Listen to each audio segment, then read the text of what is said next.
All right, so my anthology books, I chose two. Outside the Box is a book of poems. This one is fun.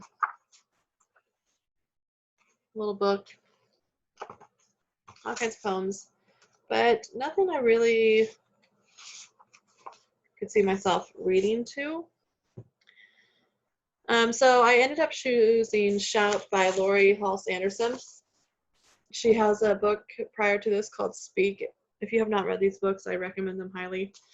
This is a memoir in poetry.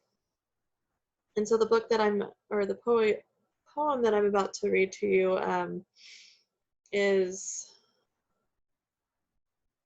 it hits close to home. So I'm going to try my best to get through this. And here I go.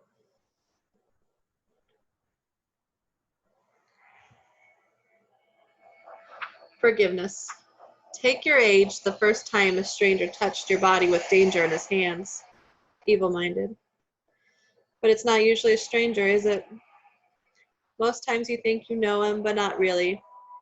If it was your brother, your uncle, grandfather, your dad who turned monster when he was alone with you, your teacher, priest, boss, date, best friend's brother, best friend's father, co-worker, president, housemate, professor, butcher, CEO, talent scout, lab partner, dentist, photographer, bus driver, clown, band director, coach, pastor, scout leader, congressman, youth pastor, lawyer, mentor, regional manager, neighbor, conductor, committee chair, rabbi, hero, therapist, ski instructor, pediatrician.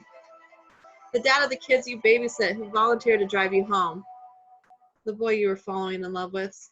The dude in your fantasy soccer league who turned into a monster when he was alone with your body. Are you still doing the math? Raise that number to the power of 3 exponentially, increasing the impact of his shackling hands because you still feel them. The exits were blocked, so you wisely fled your skin. When you smelled his intent like a sylphie, you shed your pilt and hid in the smoke without breathing. Multiply your number by the number of years, or months, or days, maybe hours.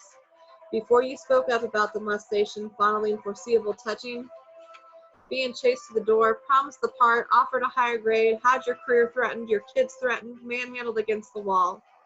On the couch,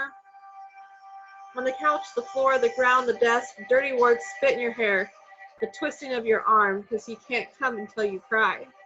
Now multiply that number by the number of times you endured being harassed. Hit on, talked down to, catcalled, gossiped about, called approved, slut-shamed, roofied, spied on through the window, grabbed on a train, or had another loser show you his dick in the park, or on the bus, or in a pic sent to your phone unasked for. Study that number. And no matter what it is, forgive yourself, because no, my friend, you're not overacting, not one bit.